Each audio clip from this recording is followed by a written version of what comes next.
A Bíblia fala sobre uma raça de répteis, os serafins. Eles são mencionados no livro de Isaías. Alguns interpretam como seres de fogo, mas o entendimento correto é réptil.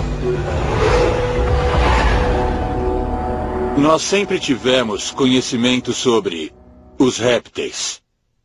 Alguns são bons, outros ruins. Será que o fato dos répteis parecerem e terem um aspecto hostil significa que eles querem nos dominar ou então nos exterminar? Eu não sei.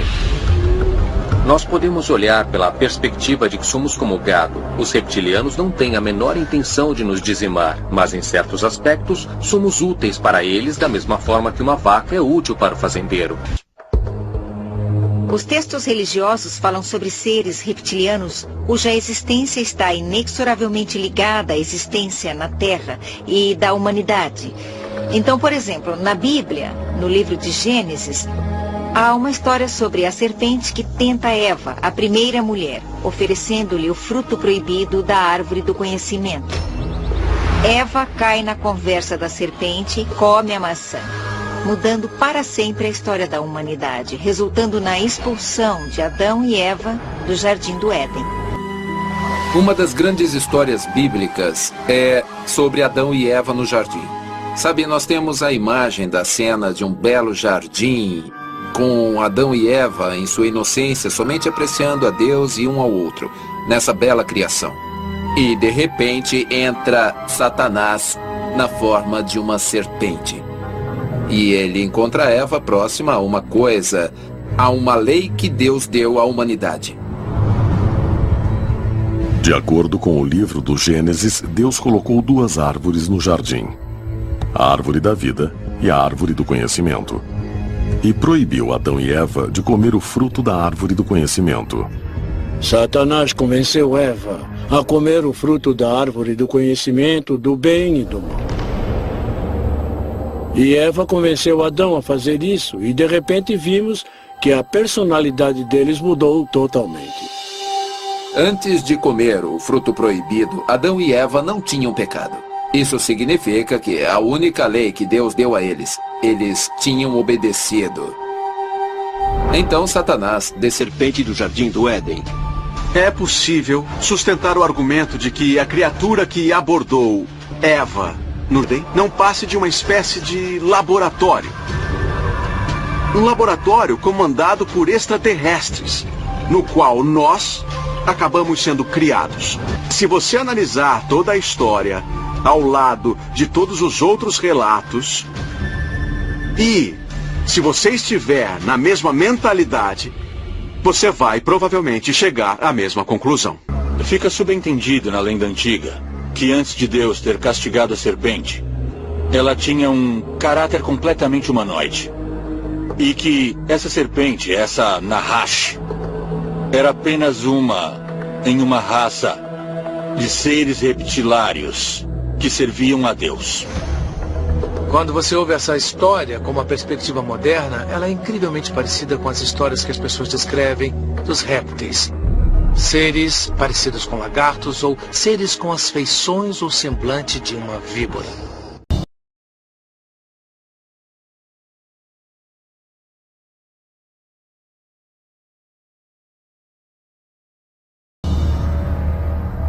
O personagem que conhecemos como Satanás realmente era um ser extraterrestre? Aquele que se indispôs com sua própria espécie para viver entre os nossos distantes ancestrais. Como benfeitores da humanidade, produzindo o conhecimento. As igrejas criaram esse monstro maligno de Satanás, talvez até mesmo do nada. Tão ruim. Não dá para ter a luz sem a escuridão. Não se pode ter o certo sem o errado. Temos que aprender isso por nós mesmos. E por fim, através das escolhas entre o certo e o errado, nós crescemos e nos tornamos o que somos. Na verdade, um caso de sabotagem da serpente? Foi um esforço com a intenção de seduzir a humanidade a pecar contra o Criador? Eles estão procurando dominar a vida na Terra. Já há milhares de anos, ou muito mais, infiltrando-se cada vez mais na sociedade humana para copiarem a imagem do ser humano. Para centralizar o poder nas mãos daqueles que representam o seu interesse, de forma que eles possam governar de um ponto central. Será que há mesmo inúmeras raças extraterrestres visitando a Terra? Se sim, fazem eles parte de uma confederação unificada? E pessoas de dentro do governo como Paul Hellyer alegam que essas diferentes espécies alienígenas têm objetivos conflitantes. Objetivos que nem sempre são favoráveis para os humanos.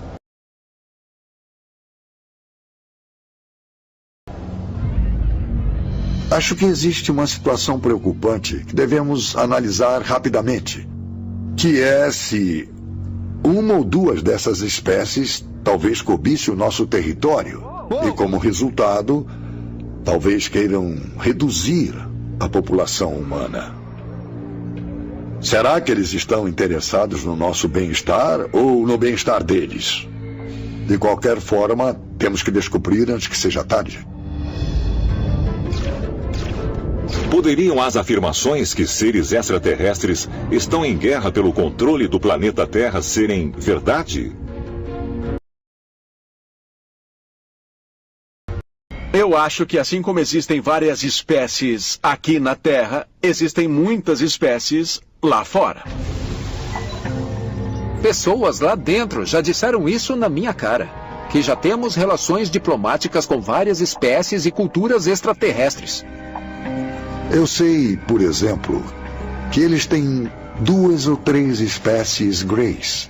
Sabemos que há os louva-a-Deus e os répteis de vários tipos. Esses são os tipos principais que discutimos, porque são os que nossa mente consegue compreender. Fui informado de muitas coisas, e algumas delas são muito assustadoras e perturbadoras. OVNIs são reais. O governo dos Estados Unidos tem mantido contato com eles. Em setembro de 2005, Hellyer chegou às manchetes anunciando publicamente que OVNIs existem de verdade. Mais tarde, ele declarou que não apenas uma raça alienígena visita a Terra, mas várias.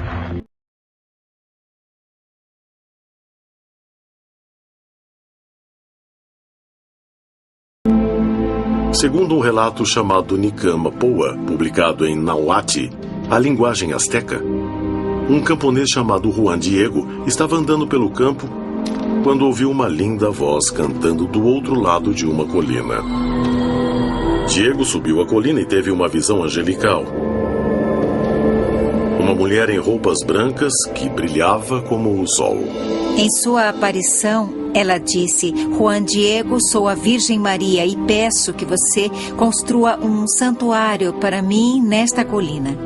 Juan Diego caiu de joelhos e disse: Senhora, farei exatamente como me pede.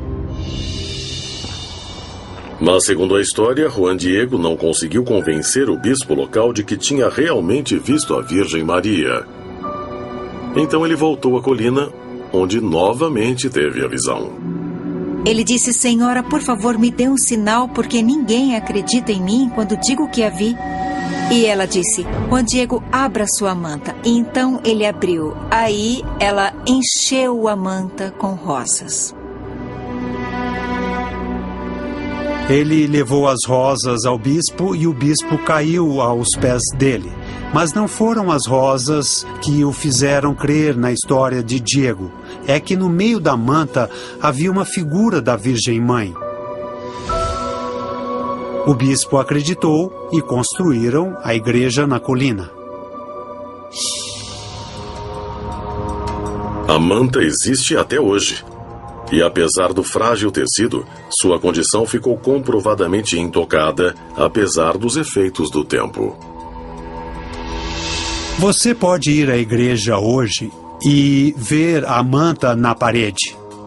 Ela não se degradou apesar dos mais de 400 anos ali, apesar de ter havido um incêndio e de ter havido uma explosão que entortou, comprovadamente, uma cruz de ferro. mas a manta, ao lado da cruz, ficou intacta. Seria a imagem sagrada realmente evidência de uma visita da Virgem Maria? Ou haveria outra explicação sobrenatural? Além de a manta ficar inexplicavelmente intacta por centenas de anos, quem a estudou encontrou outras qualidades inexplicáveis. A mais bizarra está nos olhos da imagem. Com largura de 7 a 8 milímetros, o que se vê dentro dos olhos é um mistério extremamente enigmático. Parece que há pessoas ou personagens na pupila dos olhos. O rosto das pessoas que estavam ali quando a manta foi marcada por Nossa Senhora de Guadalupe em 1531.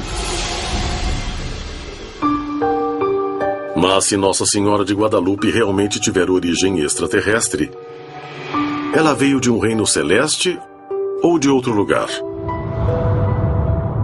Não só os teóricos dos antigos astronautas creem que a visão de Juan Diego foi um encontro extraterrestre, mas até membros da igreja dizem que houve algo mais do que uma experiência religiosa. Nossa Senhora de Guadalupe é decididamente uma visitante celeste. Mas, em minha opinião, o que essa história diz discorda totalmente do que diz a Bíblia. De fato, ela disse que protegeria quem a venerasse naquela igreja. Isso significaria endeusar Maria, quando a Bíblia é muito clara. Só Deus pode proteger a quem o serve. Então, qualquer ser extraterrestre que peça veneração ou respeito não pode ser um anjo de Deus. Juan Diego pode ter testemunhado não só uma aparição, mas de fato viu um extraterrestre vivo, que veio por algum tipo de tecnologia avançada e cuja missão era incutir fé espiritual e anseio pelo divino.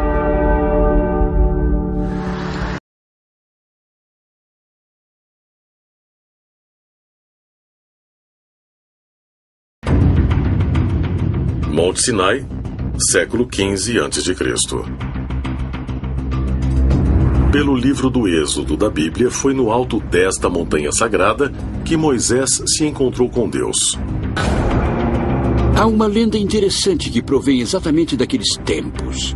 Então, quando Moisés subiu ao Monte Sinai para falar com Deus, uma nuvem desceu do céu e alguém disse que Moisés entrasse na nuvem para subir até Deus.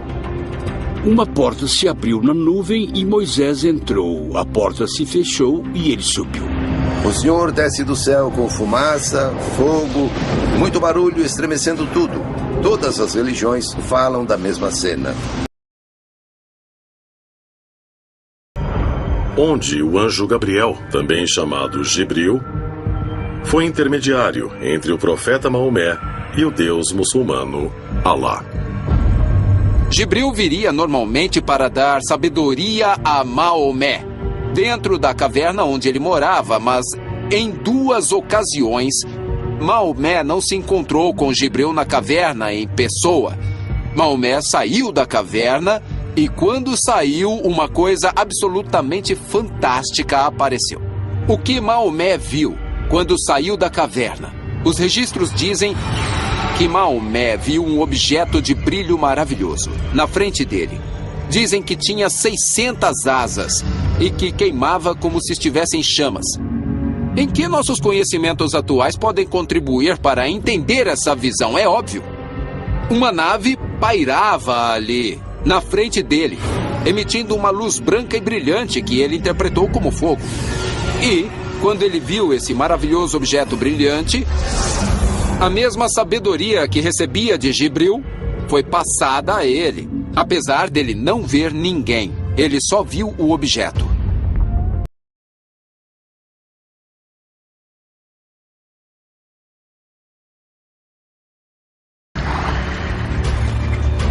Pode ser que algumas das visões religiosas mais significantes da história tenham sido produzidas, na verdade, por alienígenas em missão secreta.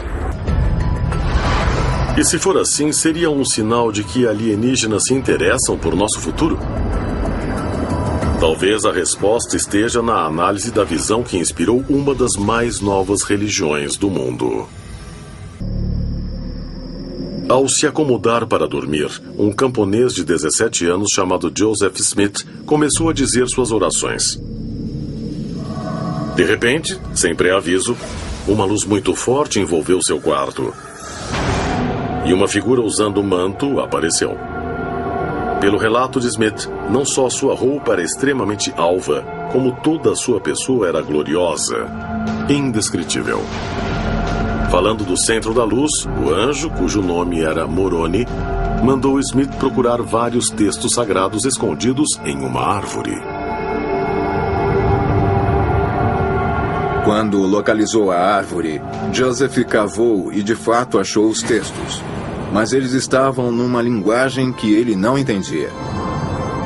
Em uma segunda visitação, Moroni disse a Joseph Smith onde ele poderia achar o que ele às vezes chamou de dispositivo, algo que permitiria ler os textos.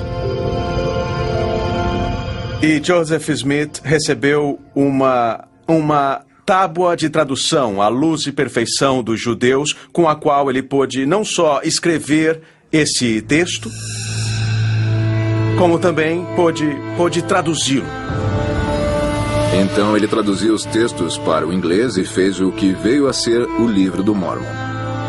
E o livro descreve, entre outras coisas, que depois que Jesus subiu ao céu, ele veio para a América e pregou aos povos indígenas daqui para convertê-los à sua filosofia de vida. O livro descreve também que, a certa altura, os textos que formaram o Livro do Mórmon foram postos aqui para que Joseph Smith encontrasse. 7 anos depois, Smith publicou os textos como parte do Livro de Mórmon, estabelecendo a Igreja de Jesus Cristo dos Santos Últimos Dias, uma denominação com mais de 15 milhões de seguidores hoje. Muitas religiões do mundo foram fundadas com a ajuda de anjos. Seja na representação cristã, na muçulmana ou na budista, a opinião geral é que as aparições são uma maneira dos deuses intervirem na Terra junto aos humanos. Os anjos, quando aparecem em lendas religiosas e mitos, geralmente são mensageiros entre o reino dos deuses e o reino humano. Por toda a Bíblia, há histórias de anjos e demônios aparecendo para a humanidade.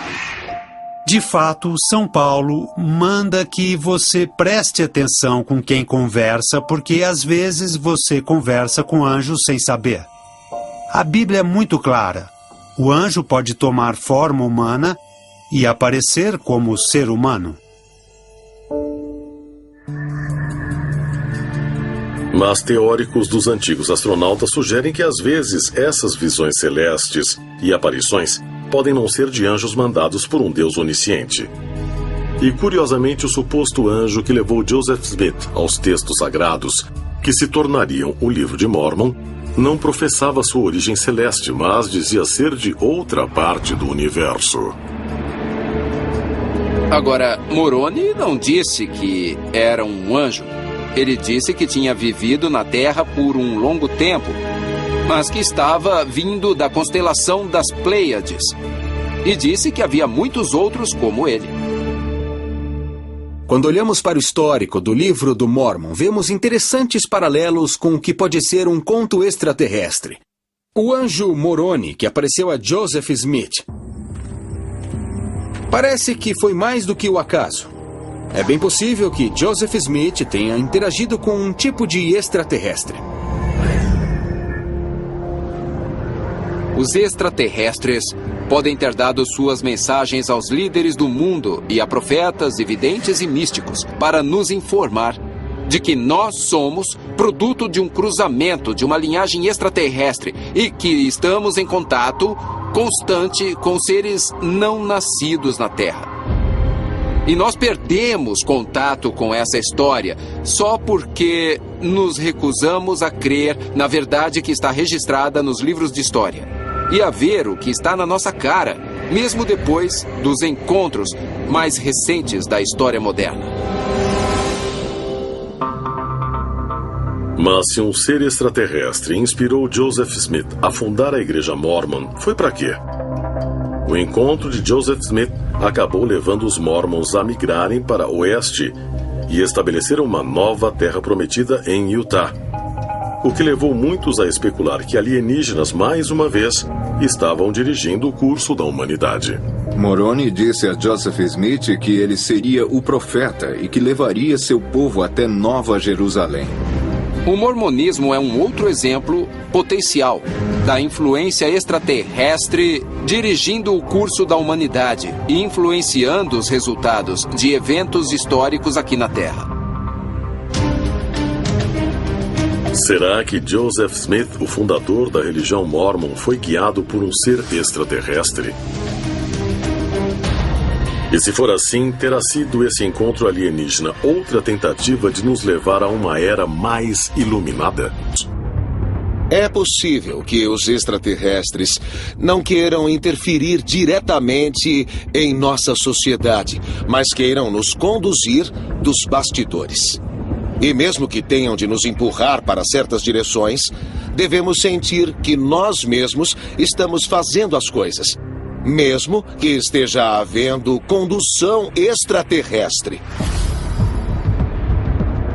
Eles continuam se comunicando com humanos através de sonhos ou visões ou outros meios de comunicação indireta, para nos orientar, mas para dar esta orientação sem interferir materialmente. Será possível que tenham se retirado de nossa realidade porque devemos nos modernizar? Pode ser que o propósito seja nos dar a oportunidade de segui-los, sem sermos forçados. Porque se fôssemos forçados, simplesmente os veneraríamos como deuses e não aprenderíamos nada. Mas fazendo tudo nós mesmos, fazemos nosso caminho. De fato, fazemos nossa experiência ascensional e nos tornamos mais como eles no processo.